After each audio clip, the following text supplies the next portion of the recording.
Oo, tama ka, sisig yung nakikita mo. Pero hindi yan baboy pre, balat yan ng baka. Umpisa na nga natin dito sa siling labuyo. Grabe paghiwa ko, busog na busog nga sa buto. Dinagdagan ko na rin ng siling haba o yung siling panigang. Siyempre sibuyas, mawawala ba naman yan? Dagdagan na nga rin natin tong sibuyas natin. Siyempre ang kalamansi pampaasim dahil sisig nga. Ladies choice mayonnaise, siyempre para sa ating sisig sauce. Tapos yung liquid seasoning na nakapakete lang din. At siyempre yung pampaasim natin, ang ating kalamansi. Kapag kinulang, pwede naman din mamaya maglagay. Pwede rin pala kayo magtoyo dyan ha, pero ako hindi na. Tapos hiwain na nga natin tong balat ng baka. Nilagay ko nga muna sa ref yan bago ko hiwain. Mahirap kasi siyang hiwain kapag bagong luto, napakalambot. Ito na nga pala yung ating nagawa. Tapos igigisa na nga po natin yung sibuyas. Konti lang, hindi ko rin alam kung bakit, pero gawin na lang natin. Naubusan din pala ng butane. Kaya lumipat ako sa loob, kaya kung mapapansin nyo, medyo naging maputla yung video natin. Madilim kasi sa kusina namin eh. Tapos ginisa ko na nga rin dito yung balat ng baka. Nakita nyo, lumambot na nga siya. Nilagyan ko na rin ng konting butter dahil nga konti lang yung mantigang ginamit natin. Isama na rin natin yung sibuyas at yung mga siling gisa. Hayaan lang natin na maluto ng konti yung ating sibuyas. Tapos timplahan natin ng asin at saka ng paminta. Haluin lang uli natin to. Tapos ilalagay na natin yung sisig sauce na ginawa natin. Pwede rin kayo maglagay ng toyo habang ginigisa to para maging makulay. Pero sa akin, sakto na yung liquid seasoning. Masarap na at ito, luto na ang ating sisig. Syempre, plating. Tapos pwede nyo itong timplahan pa ng toyo or kalamansi. Pero advice ko sa inyo, bumili na lang kayong hirap paghiwa. Ito na po yung ating sisig. Balat ng baka. Yan. Yan. Ngayon ko lang siya titimplahan ng toyo. At dagdag kalamansi. Kasi gusto ko mas maasim pa. Tara. Natin dito sa gilid yan. Siyempre, kalamansi pa. Ewan ko ba, gusto ko talaga maasim yung sisig. Pero may time naman na hindi. Pero majority. Jowa ko. Charot. Tinabad akong isalin doon eh. Yan, okay na yan. Yan. Malasa na kasi yung ano natin. Yung tawag dito. Ano nga yun? Liquid seasoning. Pero kung gusto niyo ng makulay, bawasan niyo yung liquid seasoning tapos lagyan niyo na toyo para makulay. O kaya, ilagay niyo na lang. Pag ganito, kakainin niyo na. Parang akin. You know.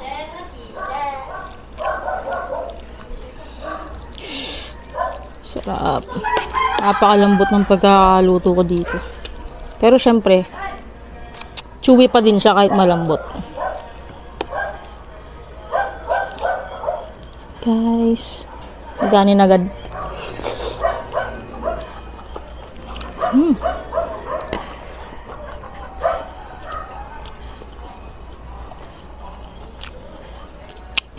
Sarap. Merong music, sana hindi tayo makapiright. Hindi na rin masyadong dal-dal-dal. Para kahit i-edit ko yung boses ko. Hindi pangit.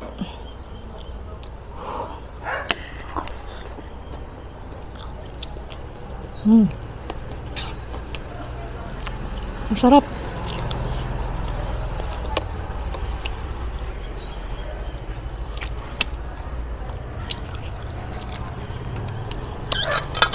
Yan muna tayo.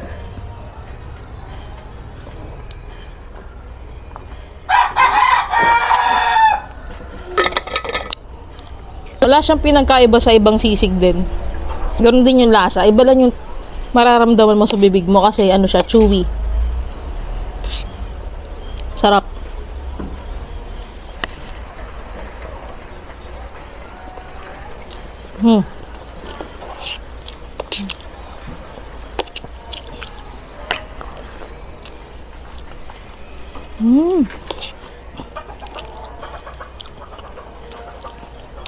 Bagay yung ano sa kanya.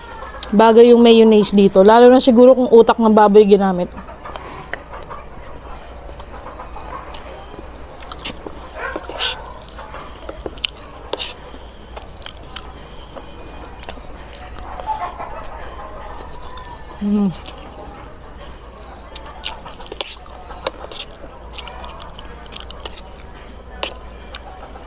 Hindi ko po nilagyan ng luya. Baka kasi maglasang dinakdakan na.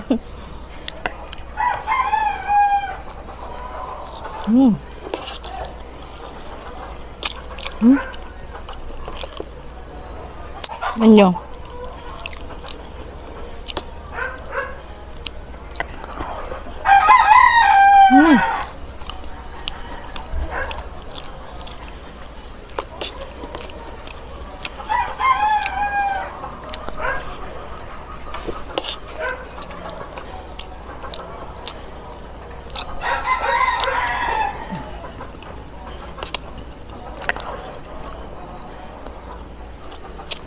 Gusto ka niya.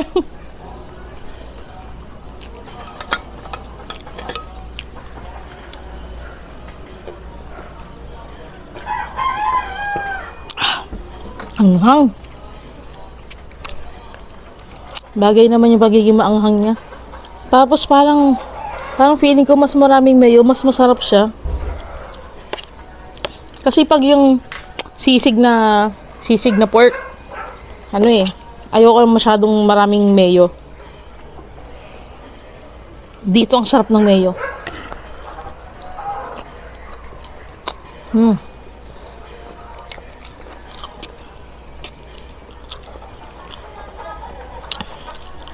Hanghang.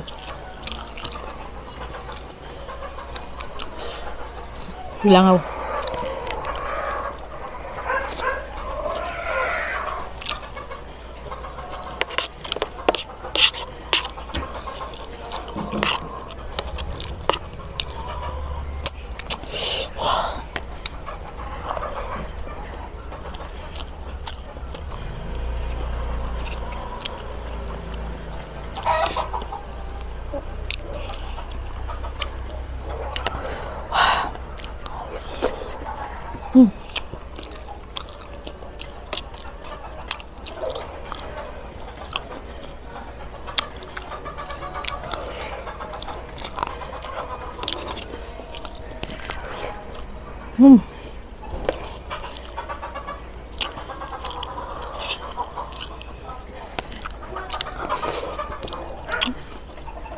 Anghang.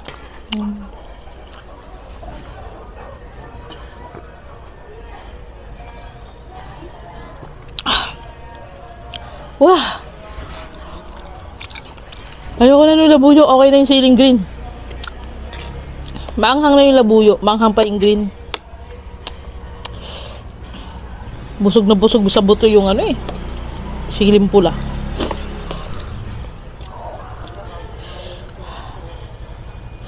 Wah.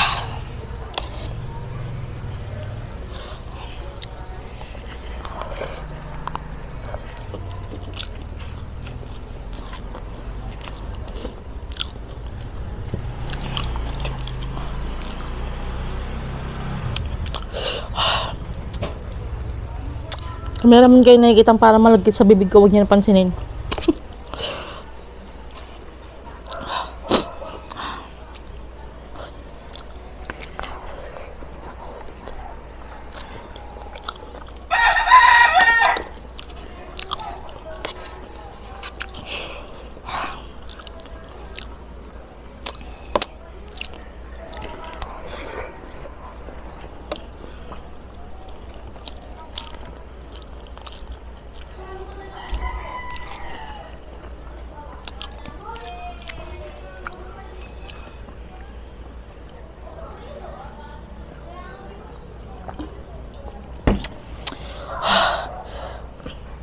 Sobrang anghang. Pero sarap ng lasa niya.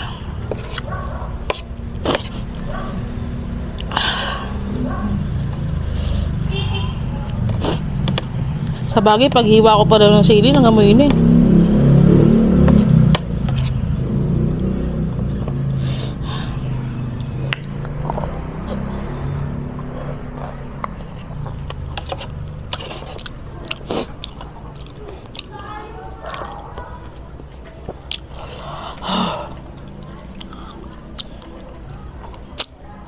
Kaya ko to.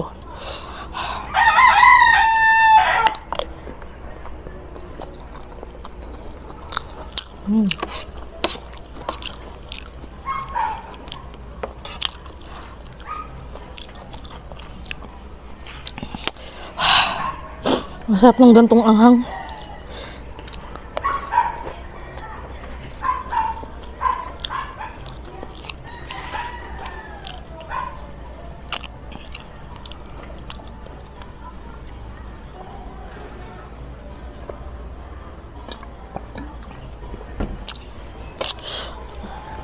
Inom na lang ako ng mainit na tubig mamaya.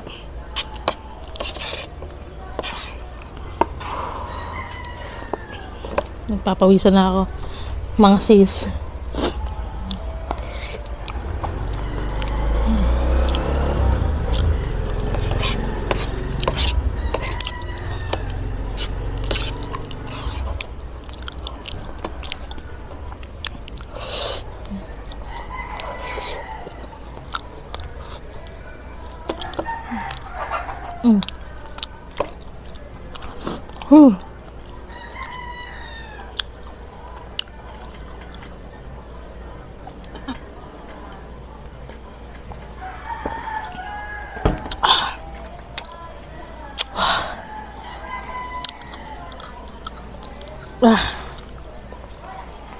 Sarap.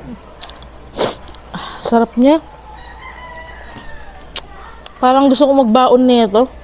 Yung iluluto ko siya portion. Pag naluto na, ipo-portion ko siya sa mga lalagyan. Tapos lalagay ko sa freezer.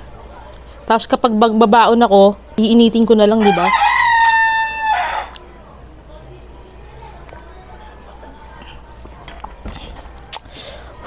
Struggle mo lang pag ito yung inulam mo talaga or pinulutan mo. Chewy kasi talaga siya yung balat ng baka. Pero iba yung sarap na nabibigay niya. Ilang mga kabsat, sana nagustuhan niyo pinuluto natin. First time ko lang po talagang gawin to. Nanood lang po ako ng mga nagluluto nito. Tapos sabi ko, okay, natural na ano lang pala siya. Natural na sisig lang. Parang sisig Tagalog, di ba? Hindi siya sisig Kapampangan eh. Hindi siya yung style na ganun. Ito yung style ng sisig na karaniwang nakikita natin sa market, yung may mayonnaise, di ba? Yung may itlog. Pero hindi ko na nga siya nilagyan ng itlog. Pero kung magluluto kayo nito, sasuggest ko, lagyan nyo po siya ng itlog bago maluto. Ang dami lang ako ngayon. Para malesen yung pagiging sticky niya siguro. Yun siguro yung purpose ng itlog eh. Hindi ko lang ba't di ko nilagyan. Yan lang po. Maraming thank you. And subscribe nyo po ako kung nagustuhan nyo yung video na to. Pakilike na rin po. Subscribe nyo din si Mama Tessie, Ate Mickey, and sa Lovely. Yun na po. Sige sa next video.